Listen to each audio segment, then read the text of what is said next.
Once it's live, I just close Oh, that, yeah, because otherwise echo. We just about to start it. yeah. Okay. You'll tell me when.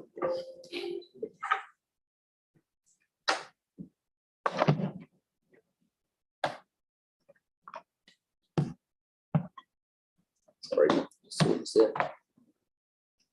Okay, welcome everybody to the Waitai Coastal-Burwood Community Board briefing for Monday, the 4th of July, 3 p.m. We're recording from the boardroom at the corner of Beresford Street and Union Streets in New Brighton. And we're about to have a public briefing. So I'd like to welcome all members of the public who are either watching this live or watching it a bit later on. Welcome, and we hope you find this useful. So our first item on the agenda is apologies, and it looks like there are none. So we'll move on to item 2, which is the Otakaro Avon River Corridor update from the team. And I'd just also like to acknowledge Chrissy, who is here today. Welcome. And so Tom and team, would you like to introduce the team and then we can move on? Oh, I think Dave can he's probably the most senior staff. Okay, Dave. So let him take over. Do we use the microphones? Yep, it's live now. Okay. Yep. So hi to anyone who doesn't know me. I'm Dave Whittle. I'm the manager of the residential red zone.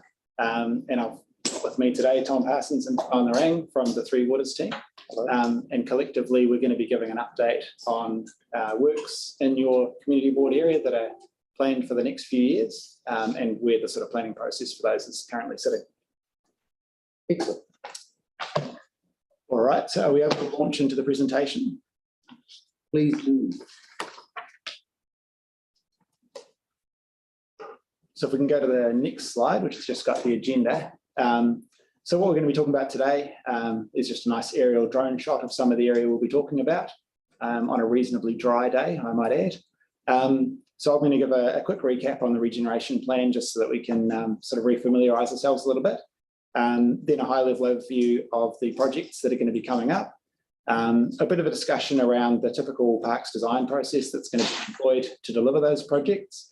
And then just a little snapshot of some of the landscape and cultural design guidelines that we've been working on to hopefully give you some confidence in the way that they're going to be delivered and I guess the built outcomes that are going to result from that.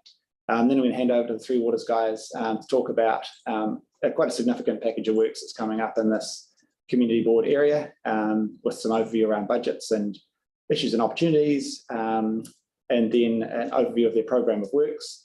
There's another item on there that was sort of after we created this presentation, which is that we're going to talk about the Waikakariki project and then finishing up with Waitaki Street. So if we can go to the next slide. So the region plan, I think everyone's probably fairly familiar with this. The Three Waters team and the Parks team have been well funded to deliver on this. It won't be significantly relitigated in any way. This is basically the concept plan that was heavily consulted on and approved through the ministry. And so our task is really to deliver on what you see here. It's an exciting project. It's already kicked off in terms of some of the bridges, Darlington Landing that you've seen probably closer to town, and the 5,000 trees planting day, which some people here I think attended over the weekend. And our hope is that we can sort of ramp up and increase that planting over the coming years. We've got some issues around making sure that we don't put plants in where we then need to go back and fill over the top of them. But we've got a bit of a process that we're looking at working through that as well. So once we bottom that out, then hopefully we can open up heaps more areas of planting as well that the community can get involved in. So if we can go to the next slide. So just an overview of what's coming up. Number one is the Pink Line, which is the City to Sea pathway. So council endorsed back late last year for us to progress with the City to Sea pathway. So that's a multi-year program of works. It's currently just being scoped up at the moment. And once we confirm consultants, then they're going to be getting underway with investigations and design work in earnest.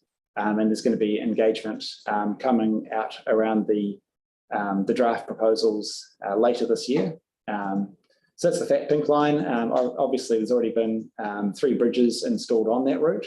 And then I've just popped in there for context also, those yellow lines are sort of connecting shared paths as well. So that's where the main sort of walking cycling routes will tie into the City to Sea pathway.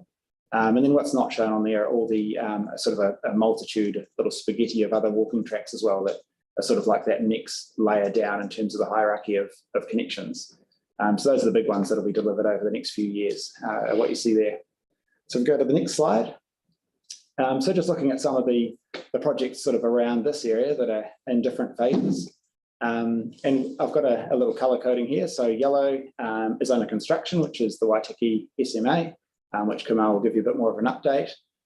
The orange hatch is areas where it's a 3 water-led project, either because it's stop banking or because it's stormwater treatment. And there will be some parks assets around the outside, and we're working really closely with the team there, but by and large, it's led by 3 waters in those areas. And then the blue is where it's more of a parks-led project. There's less 3 waters assets.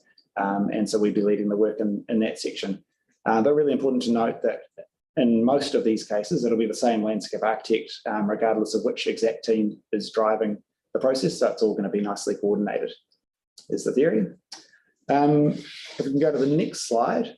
So this is just looking at how the parks projects are going to shape up and be engaged with. So we'll get a consultant on board. There'll be a whole lot of investigations that will happen up front. They'll review all of the planning material that's been prepared so far. And then they'll come up with some draft concepts. And as they come up with those concepts, typically they'll talk to internal teams within council, they'll talk to mana whenua, and they'll talk to local stakeholder groups who've had a deep history on the site to come up with their draft concept. At that point, it'll get shopped with the community board, and we believe there will be a governance review. We're still, I guess, waiting for the co-governance group to get set up to understand a bit more about how they're actually going to get involved in projects. But there'll be some form of governance review, we believe, at that point. There'll be some feedback out of that. The concept will get refined to effectively a draft final, and then that'll go back to a governance review and then out for a full public engagement period. At which point, at the end of that process, the governance will then sort of approve it as the agreed concept that everyone's working to, and it will move into detailed design and consenting from that point on. If we can go to the next slide. So this is just, we've got an integrated set of landscape and cultural design guidelines that we're working on, which will help the consultants that are working on the projects understand what it is that they need to be delivering on within the corridor, so that everything is done with, even though we'll have different design units doing the work, that they're all working to the same sort of outcomes. That's the idea of the design guidelines. And so this one's just it's just one of the slides from that design guidance, just showing that culturally significant sites are going to be really important to pick up, and that there's some points where viewpoints to sort of more distant landmarks might be, we might want those to get picked up on through the design. So there's a lot of advice around history, sense of place, placemaking, that kind of thing that sits alongside the scope of works that are going out to the consultants. And just a couple more sheets from the design guidelines. So if we can have the next slide, please. This is just some images to show in terms of the types of things that are in our head when we're putting these briefs together, which sort of gives, an insight of the types of things we might be expecting to see back once projects get constructed and I guess have a bit of growth. Important to note, these are overseas examples, so the vegetation will be different. And the reason that we used a lot of overseas examples through the design guidance is we didn't want to be seen to be preferencing local firms in terms of using their images. So we did make that point in the guidelines that this is sort of the type of look that we might want to see, but obviously with New Zealand flavour and vegetation.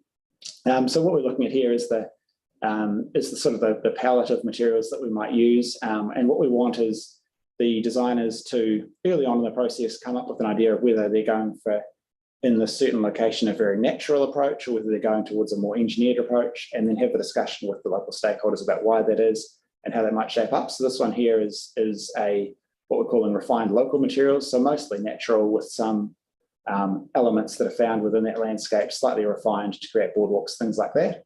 And then if we go to the next one, just as a sort of a counterpoint, this is where we might see in certain projects that it's appropriate to have some more engineered or some more built-in elements and how those might sit within the landscape.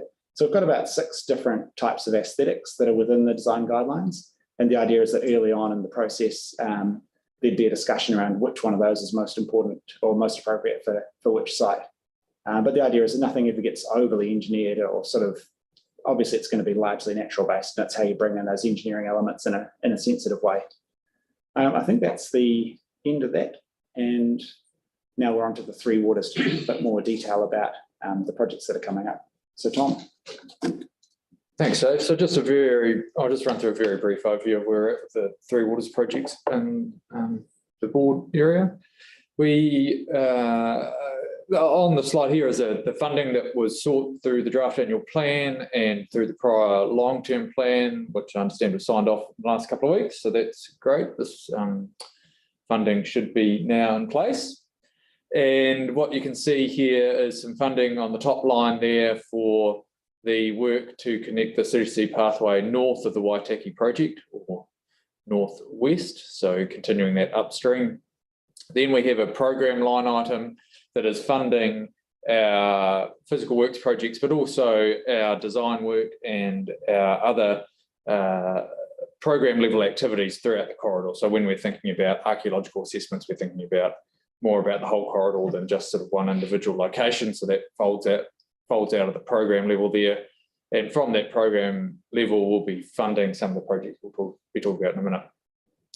The other two projects that have explicit funding inside the annual plan are Waikakariki and Waitai Street. And I just note that Waitai Street total budget is just what's in the table there. Its total budget is in fact 12.2 million because there's some funding in the previous year, which isn't shown. Correct. So that project is well underway, which Kamal will talk about in a moment. So if we can flip on to the next slide, please. There are, sorry, got an older version, but that's fine. If we can just click on another 2 clicks, would be perfect. Thank you. So there are some challenges and opportunities in the corridor from Three Waters infrastructure, or most notably for Kamal and I and the team, the stormwater and flood protection aspects, and they vary by area. We have some very tight corridors in places, for example, where the river gets very close to Anzac Drive and we're looking to construct an engineered stop bank through there. That's going to be a bit of a challenging space for us. There's variations in the nature of the land from a resilience and geotechnical perspective, and also from a contamination perspective.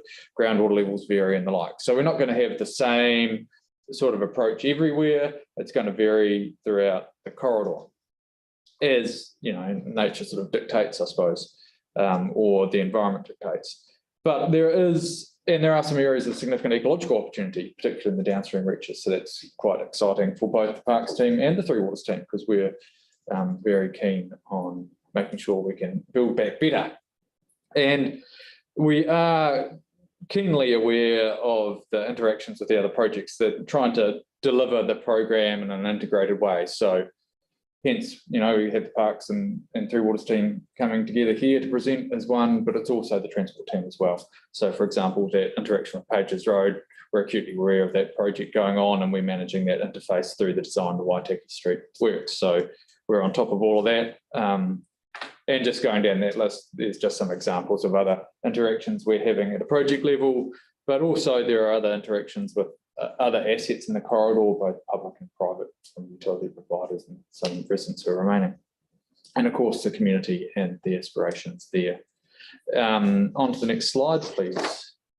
So in terms of what's going on sort of right now, we are currently out to market looking for to progress the design of the areas shown in red on this chart here. So we've already done some early design work. We're looking to progress that in order to deliver these areas as sort of higher priority for us for a variety of reasons. Some of it project interaction, some of it to do with the stop bank, some of it to do with water quality. But in these areas, we've got different sorts of assets, but in the table there, you can see the types of things we might expect or we are planning on delivering in those areas.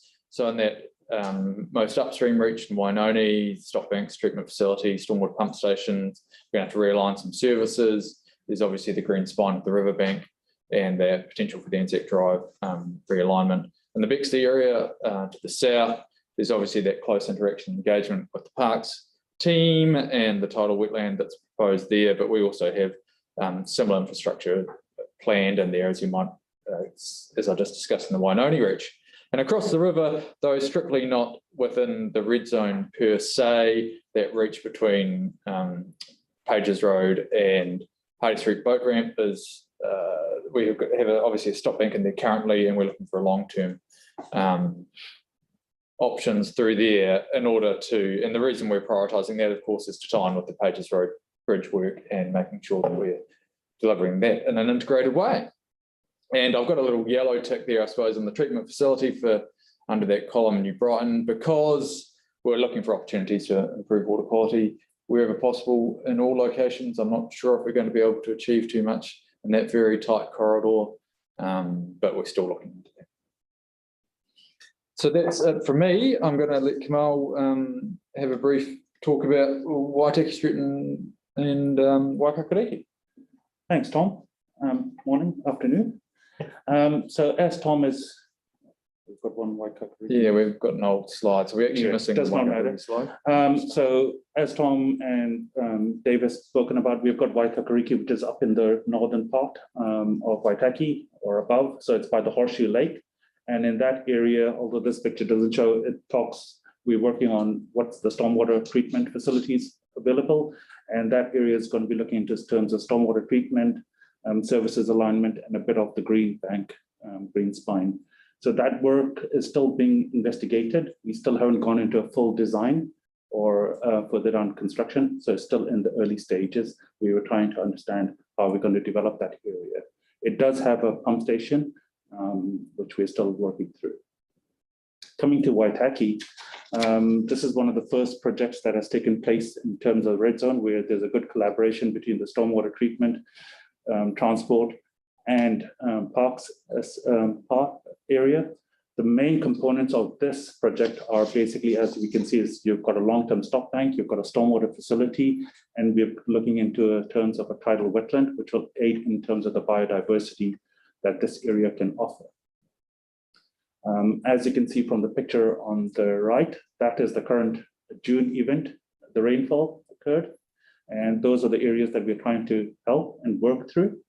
If you can see, the areas in orange are where we have got contractors working. So this whole project has been broken up into a number of contracts just so that we can do an early delivery and we can work with the community in terms of delivering aspects that need to be done urgently. So we've got contracts currently working in terms of pipelines across Anzac Drive, where that project is about to finish in 2 months' time. And we have contractors working on the long-term stop bank. And those are the progress or the works that you can currently see when driving down Pages Road or any other aspects. We're working also closely with the Pages Road bridge realignment team, with the transport team. So that all is being factored through in terms of our project, and as Tom and Dave have pointed out. We still do not have all the consents in place, particularly in terms of the stormwater treatment facility, and that work is in progress, and we're expecting to launch pretty soon. So it's works in progress, and we'll work with that. As you are aware, we have a bit of contamination issue, and that has been advised to the board and to the community, and that is still work in progress. There are no major issues at the moment because all measures are in place in terms of public safety. We are doing continuous monitoring. So it's works in progress, but being monitored and handled within sight. I'll go to the next slide. So the next slide is basically pointing out the similar aspect of what our aspirations are for how Waitaki is to look at. It is similar to what had been approved previously by the board. And it encompasses in a better way of what the tidal wetland, the stormwater facility, the coastal forest, and the long-term stop bank will look like. So we're trying to mask all the assets and make it collaborative and innovative way, and to have the same landscape touch that Dave had spoken about previously. Thank you. Any questions? Okay, thanks guys for the update, much appreciated. So we will kind of ask a few questions now. So who would like to start the question? So Celeste, we'll go Celeste, Linda, Phil, and we'll go right round. So we'll start with Celeste. Yeah, I've got a pointer. You might go back to the slide that's got the colour coding of of the one next to Patrons Road and Anzac Drive. I was just wondering if you could just talk me through with the area that often floods next to Patrons Road Oh, yes. fund. Yeah, just So Yes, this that's one, the one. Yep. I can't quite see the wording on it, but along Patrons Road, is the plan for that to be, how will that be? so Pages Road Bridge will be realigned. So Yeah. at some stage it will come up to a certain level. And we're expecting most of the runoff to flow either into one facility or the other across the road. So that'll be designed in a way that it'll kind of work with that increased water. It is, Flow, correct. okay. And so would there be trees or sort of some planting? Or is it more of a sort of catchment? It's more of a catchment, so Right. there will be swales and Okay. other parts that will be diverting itself into the stormwater facility and then getting treated or helping aid in the treatment. Yeah. So that is part of our design, Mm. plus with the Pages Road Bridge realignment, it's part of their design as well. So there is a capture of a certain part. And is that the consent area that you're looking at? Was that one of the areas that you're still working through a consent for? Yes, it is. Thank you. thanks, Celeste. Linda. Just while you're on this, Yes. this one, Anzac Drive, Yes. along there, between the road and the works, the planned works, is there going to be any bollards or anything to keep cars from driving off into that? At the moment, no, other than the temporary accessway that we have, that's where we have installed bollards. This thing is more of an NZTA or Wakatoi's involvement, so bollards fall under their. Right. Are you thinking we will be contacting them? Well, we haven't, I see an issue there. okay. Yeah. We, Otherwise, I like it. Everything Okay, else is thank you. fine. But I can just see some learner drivers practicing in the water. Well, we're planning on retaining the vegetated strip that runs along the corridor as you see it today, as much as possible. I mean, we had to remove some vegetation around the stormwater pipe that we've laid, but we'll certainly be replanting that. But generally, that strip of vegetation you see there today will remain and perform, we are looking to, so where you've got a bit of a, between the two coastal forests, is Yes. a driveway. So that will have some bollards, but we're expecting to put some bollards by the biofilter or the odor facility that we currently Good. have. Yes. So there will be some aspects around there, but nothing else, just like how Tom has pointed out, the current vegetation is in place. And that's a good demarcation area or visual. probably just building on that as well, the part that has an existing stormwater drain south of, the bottom third or bottom half of that picture is on NZTA land. So they would have to lead something in that space if they're looking. to So are you exclude having a vehicles. conversation with them at some stage? We haven't had a conversation with them about their assets in their corridor, as it's their responsibility, particularly with I regards don't know to what the safety. board members think, but I just see a potential error there. Okay, we'll talk to. Yep. you. Thank you. Happy. That's all I asked for. Thank you. Is that all, Linda? Anything else? Thank you. Okay. Phil. Can you move it forward to the next picture? Yeah. There, where you're cutting the holes in the stop bank, which is cool. Is that actually getting lowered in there, or is that just more or less staying at this, the level it is, and the water will just come in and generally it'll be about the same? Yeah, essentially. Okay. So I noticed that they're doing a whole lot of well pointing here. What are they doing here? So we're developing, so for the long-term stop bank, you need to install a raft, which the rest of the stop bank will be built on, but geotechnically stable stop bank. Yes. And for that, we need to dewater that site so that we can compact our material. And that's what the well pointing is. The sort of the key. Correct. Okay. Key. Okay. So it's about 1/2 meter approximately. Uh-huh. We're also checking for any other services, because this was a residential area. Oh, yeah. We're checking for any other services in that area that do not penetrate or still allow us to keep that stop bank. So generally along there, which is Old Bexley Road. Correct. Will that remain? I know there's some fairly meaty power cables down there. Correct. Will they remain? No. So yes and Not no. telephone cables. They are BT cables. You're right at that point. So we're working with, as Tom said, we're working with the service providers. So it was on one of his previous things. We're working with service providers and looking at the realignment of services in the red zone. And the expectation is at some stage, some of the cables will be removed, but it is still going through a design phase. It is still not fully confirmed. So that power, that rough Orion power, that substation- stay there at this stage. At the moment, but the aim is to remove it. Once the cables have been redesigned Right. and there's an alternative power source in terms of the ring main, how Orion work through. So there's security of services of power. This one here, is it, I can't actually see, does that say first flush, does it? Correct.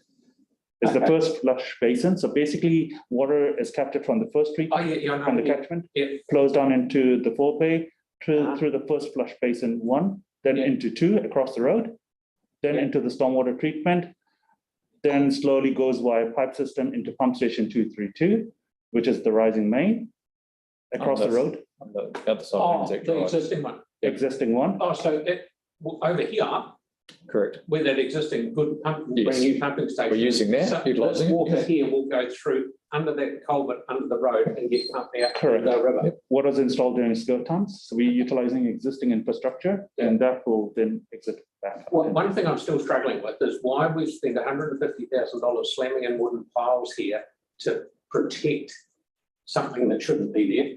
But if that's only first flush, it can't be very deep. There can't be a lot of height difference. So we spend money not on, in terms of ground improvements, Yeah. and that was done not only for the Bexley garage, but it was done for our existing resident as well. Yeah, and one of the questions I asked the officer CE, why we didn't just move the edge of that pond that way, a bit, which would. So negate we the needed a certain amount of space to do the treatment, and this was the least risk and best utilization of resources Okay. to minimize space and keep Yeah.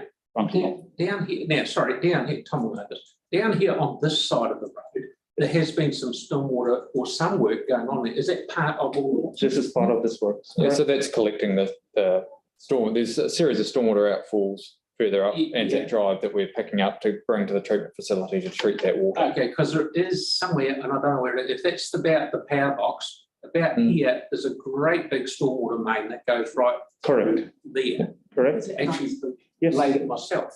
Okay. We'll be picking that up. And yeah, you're picking that up and you're hooking into that by the look of it to grab, so some of that water will go out that way. Correct. And when the first flush basin is full, that water will continue on to the river. Yeah. So we don't pump the flood flows unless we absolutely have to. Yeah, so that big, I think it was a 750 pipe from memory. I can't remember. Yeah, 100, yeah. But that stormwater, instead of going straight in the river, will now first flush into that basin. Correct. And then the remaining water, after the first flush is captured, the rest of the water should go onto the river as long as the river's low enough. Mhm. If it's too high, then we can either back up through the system as it does today, Yep. or in an extreme flood, it will spill out of the first flush basin and through around the pump station and away. And sorry, Kelly, last one, what's happening with, I see on the annual plan stuff, the Night strain. that got a bit, is it? Oh, we're still progressing that work. It's at the end of detailed design. We're hoping to progress that project in the coming months in the next construction season. Oh, so So- that's still in the, because I thought it sort of looked like it was further out. No, I think that was your wish. No, I've seen the yellow lines. It's not the same. Doesn't matter. It's going to happen whether I want it or not. Oh no, that's cool. And so when you say all of this work's going to get done, you're going to sort of chop it up into from about there to the Waitai Bridge is another. Project. Yeah, so that was the line item in that table of funding. Yeah, That's that's got, 6.5 mil or something. yeah, 6.5 million and another 4 million, I think it's right. So I think it's 10.5 million in total to take us from sort of here. From there to Waitai Bridge. Correct. 10.5 mil. So just sort of paint me through what, because I know that the road is very close to the river there. What options have you got? Well, we've got, there's a range of options, but generally where the corridor is very narrow, we need to get a more engineered structure. So there will be some walling involved. The nature of that walling, whether or not it's retaining or on on both sides or one side. We don't know yet. We're still working that through. And but we're expecting some vertical elements in there, short of realigning the motorway, where you can't fit our sort of standard stop bank in there. So we have to go to some sort of flood wall type solution or retained earth solution. But you know, that's still part of that design work that we're working through now. So the likes of this and that bit of stormwater down there is all this sort of $12.5 million type job. Is that right? Correct. And then you've got from here to Waitai Road, which is the 6-ish million. Yeah, well, at 10.5 over the next 2 years. Oh, sorry, yes, you did say that, yes.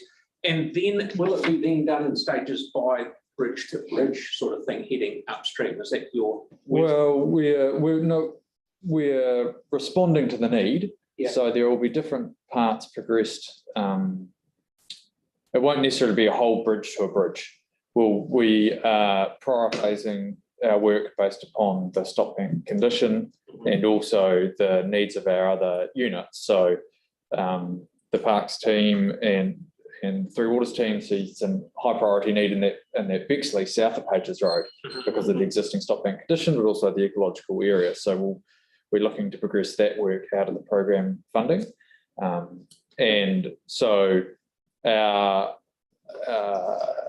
drivers for the stop bank construction are more than just bridge to bridge. Okay, fair enough. Sorry, the last one. Sorry. And I understand you can't do much with the stop bank where it's right up next to Anzac Drive. But generally, when you get upstream a bit more, like say Hopperstone Drive, and there's a pump station up there, which I think is one that's going to be maybe shifted on. Pump station 220. Made that pipe as well. Yeah. But what you're going to prefer to do is have more of this stuff with the stop bank move away from the river where you can. Yeah, the regeneration. Drive area I'm talking about. Yeah, the regeneration plan is quite clear. It says we want to push the stop bank back as far as possible and look for terracing as much as possible in the front to try and reduce the risk to the stop bank and provide for erosion purposes, but also from an earthquake perspective. And it'll give the river more capacity if we're in quite a lot more capacity on it. Yeah, well, room for the river, they call it. Yeah, certainly. So it has ecological benefits. The hydraulics are a bit more complicated. It will depend on where you are in the river. The further you are downstream, the more it's influenced by the tide rather than the flood flows. So, you know, there is a play-off there. But if there's more room for it to go, it's got to be a good thing. Yeah, absolutely. If you see the previous picture that shows you what happens during a rain event, and you can see how it does take other side. So if you gave it more space, I know it gets good. Let it naturalize and more biodiversity in that area, well and good. No, that's good. And that's that ecological benefit that comes through. I'll shut up. Good job. Thanks. Thank you, Phil. And thanks for responding, guys. Good work. Bebe. Yeah, so a couple of questions about the Anzac Drive realignment. I saw that on a slide. Mm-hmm. So that was proposed in the regeneration plan. Is that still a live proposal? Well, that's in NZTA's court, really.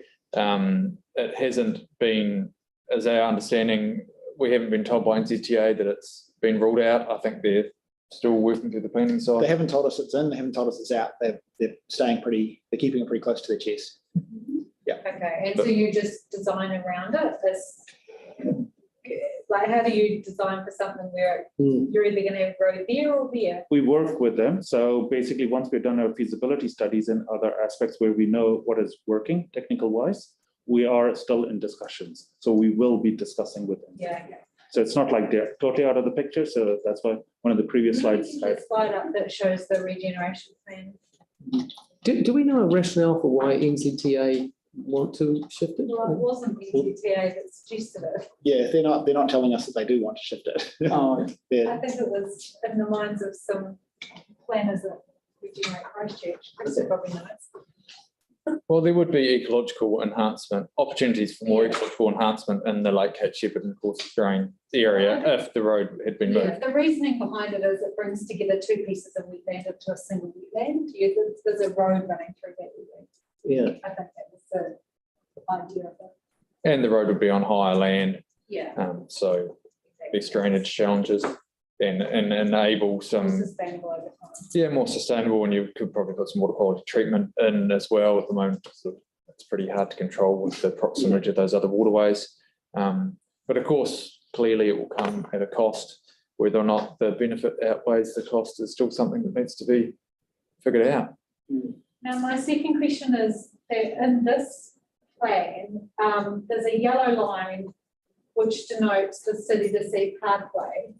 Currently between that bridge down to the Bow Bridge, that's shown as being on the road, which makes it unclear whether the road is still open or not. That is one of the issues with this version of the region plan, is that some things can be hard to see. The best way to get a better answer is to go to the district plan map, and that shows all the things without these things over the top of each other. Cool. Yeah, okay, I did have a look at those. But the plan with the pink line had it on the outside of it. Yeah. So that when we went back to council in, I think it was October last year, there had been a couple of little subtle changes to the city to sea pathway location, and that was one that we swapped the side of the river. The reason for that was it was becoming very hard for us to program its early delivery in around a subsequent stop back delivery. And then with the road there as well, there just wasn't really the space, and it looked like we were running the risk of wasting a lot of money on something that would then get redone a few years later. And so we decided, because Waitaki's underway anyway and building half of it, that we might as well just carry on. Confident, right. So that is a road in the district plan. Yeah, I believe it is. Yeah, I'd have to double check, but I'm pretty sure it's shown as a road. And just wondering how you align your work with the work that Lynn's are doing, because some of this land is not yet yours to play with. We're working with them, so we're getting licenses to still work with that part, and they have certain rules and other aspects where we keep them informed, and we're working with them. And then presumably when the work is planned, the expectation is the land will be having been transferred. Yeah, well, they're being very supportive of our work, and they recognise that the land is going to come to council, so they're doing their best not to be a barrier for us to get underway. So it hasn't presented itself as a problem or an issue to date. We're just working at there's a bit more paperwork, I suppose, just to make that happen, but it needed to. And it happened, so it hasn't been a problem. No, and that's actually sped up again. So we got 2 this morning that came across, cool. 2 of the SPs. Yeah. It was half of Waikakariki and the bit where the occupiers hang out up near the Mahinga Kai exemplar. Thank you. Thank you, Bibi. Last but not least, Joe. No, you're not going to talk, Kelly. Eventually. You will? Yeah, okay. I've got quite a few questions that the people have given to me, just regarding bits and pieces happening. The first one is, what is happening about the Bexley landing? Is that still going to go ahead? It will, yeah. It's not currently part of the Waitaki scope, but what we're thinking as part of the Bexley project is we'll get a little feasibility looking at exactly where that should sit. The reason that we took it out of the Waitaki project is that the site that it's shown is sitting in is really, really contaminated. So it would be a very expensive landing to put in place. And it might be that if we swap it to the other side of the road or just tweak its location a little bit, that we can deliver it a lot more efficiently. So we're getting that looked at through the Bexley project. Would it be a kind of thing that you'd be able to tie in with the existing boat ramp at Belstairs? That would be a more significant change, just because the region plan allows us to shift those by 150 metres, but Belstairs is a lot further away. So you'd start to say, well, it's a slightly different kind of catchment down there. So it would be, that's possibly a change that might need to go back to council in terms of its level of significance. And you need to presumably do a whole lot of more ecological impact assessment. Yeah, you need to check a whole lot. That's already being done. Yeah, that's a bigger change, that if there was a desire for that, we'd probably end up going back to council. Yeah, so at the moment that boat ramp is staying. Yeah. Yeah. Yeah. There's quite a few people that have asked for the existing stop banks to be widened with the paths on top, so that when they approach each other, say on a bike from one end and a pram from the other end, they can pass each other. Yeah. Is that something that you could look at doing temporarily?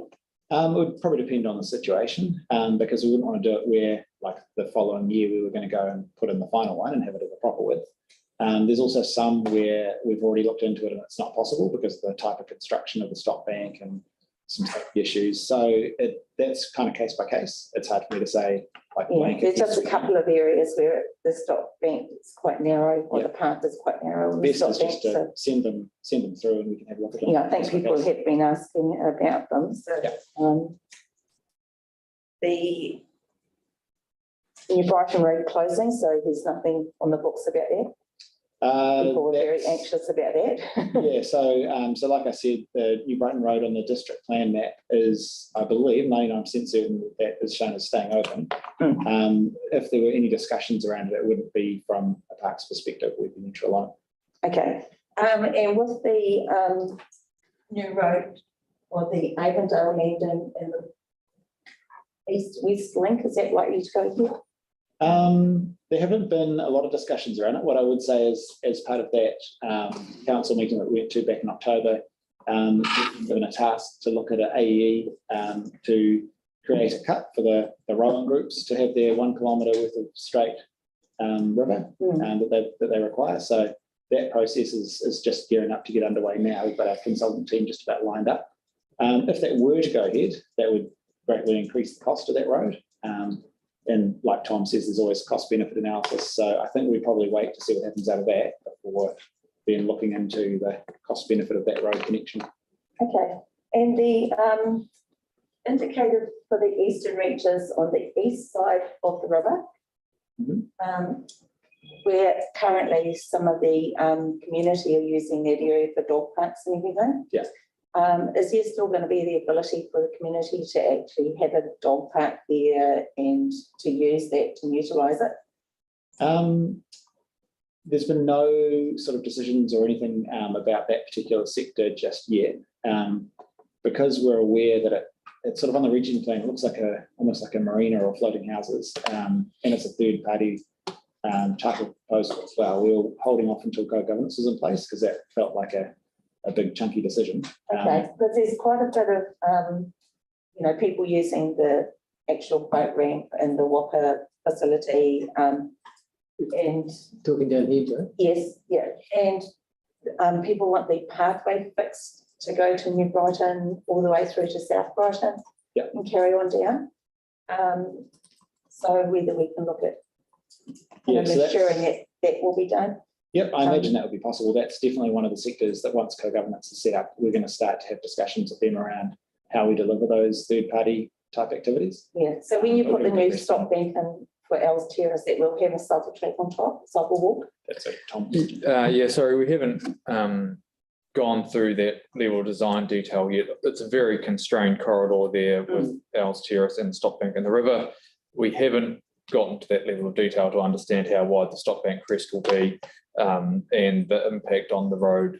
But as I mentioned before, we're soon to go to design on that and hopefully. Well, there's a lot of people that like walk or bike along the river and then they get to Pages Road Bridge and they cross over and they want to continue down to South Shore. Yes, we recognise the recreational benefit that's provided by stop banks, and we certainly look to maintain that wherever it's sort of safe and feasible, and we'll continue to do so moving forward to time. That Els Terrace is quite constrained, and we need to do some really good thinking there to make sure that we can meet various objectives within the corridor, or have a good justification if we need to widen it. Correct me if I'm wrong, the Els Terrace, that part, that little bit that you're talking about, is going to be a slip road, for want of a better right road. It's not going to go all the way out to CV Road. Yeah, it's going to change. So you could actually start encroaching on the road and turn the road into one lane. Right? Yeah, so that's options that use various parts of the road corridor on the table. Because it's not going to be a through road. So yeah, we haven't, as I say, that's part of the next stage of design. We're going to look at various stop bank footprints and what impact they would have in the road corridor and or the river, and come back with something that makes sense. It would certainly make sense to link up the City to Sea pathway with that track down to South Brighton, because it goes right to the end and it is very frequently used. So yeah, I'm sure that you're aware of that. You know, it's a small link. It might not be easy, but Oh, it's certainly certainly. a popular one. Yeah, and even having something like on the southern side of Bexley that continues the river corridor on that side of the river would be quite nice too, if possible. Yeah. Yeah, actually, good point, Joe. Yeah, because it could carry on to Dyer's Road all the way through to Sumner Estuary and everything. Well, there is a cycleway down there currently in the NZTA, well, cycleway, there's a grip track, right? That will look to maintain where is possible sort of recreational access where it's still appropriate from an ecological point of view. Okay. That piece down there is of particular ecological significance in that Bexley area. Yeah. And it's likely that we'll want to have quite large areas that are separated from recreational use. Yeah. So it might be, if we do provide some cycle trail, for example, that might be closer to the road than right on top of the So how are you stopping or going to something. consider the existing residents? Oh, like Are they staying here? Which one are you talking about, Joe? In Waitai? In South Bexley? in Belshita Crescent. This little green spot here. Oh, okay. Oh, certainly that's there. We don't have any predisposition or we haven't come to any conclusion there apart from we're expecting them to want to continue to reside there. We've been given no indication that they want to change their occupation of that land, and like we did with Waitaki, we got into close discussions with that resident and explained what we were proposing and, you know, built some understanding. And the last thing, with Burwood East, with the proposed eco secretary and the discussions going on there with the residents that live there, because they're very, very passionate about having the access into their subdivision and retaining Donnell Park. And are the community going to have their say on what happens in there? Yeah, that's probably one for me. So I've got a meeting with those guys on Thursday with the Sanctuary Trust. Okay. So I'm not quite sure. They're going to give a bit of an update of sort of where they're sitting, but certainly I would have thought that the community would have input into that because it's effectively a parks type project, same as any other parks project. So I'd be expecting. And you're going to deal with the community as well and give them the opportunity to meet? Yeah, that would be the idea. Yeah, I mean, it will be led. That one would be led by a third party, but our expectation is they'd still do consultation. Yeah. So all of these things that are happening, they're going to come to consultation for the community? Yes. Yeah. Okay, thank you. Yes, because that particular Donnell Park, that was one of the first things we did was open that. The council spent 400,000 on rejuvenating that park. I know because I live 200 metres away. Sorry, just to clarify, my answer is from a parks perspective. So the parks project. Okay. Yeah. Presumably it would require the co-governance structure to be in place before a decision was made. Fairly large to make a decision on. Yeah. Oh, you mean for the eco sanctuary? Yeah. Oh, definitely. Yeah. Yeah. Yeah. Can't So prove it's not going to be a quick decision. No, it's not. And it won't be the decision of this group. No, that'd be a co-governance decision. Yeah. Okay, so we'll just, are you done, Joe? You carry on. Thank you. So No, I won't because we've got a lot. yeah, okay. Yeah, I mean, congratulations, board. I think you asked a whole series of wonderful questions, and thanks, guys, for answering. Yeah, I would just really just sum up with some statements. You know, you said that in terms of prioritising, you said that responding to the needs, and so the needs of the community, and particularly pleased to see that, you know, you're sort of working through the Waitaki Street works first, you know, just because of the importance of Pages Road and the new Pages Road Bridge to the community. It's something that's sort of been a bit of a sore point for a long time. So yeah, really comforting to see that. And it's exciting to see all the things that you have planned. So thanks so much for coming on today and talking to us. And I think the board appreciates it, and I'm sure the community does as well, having an insight into what's going on.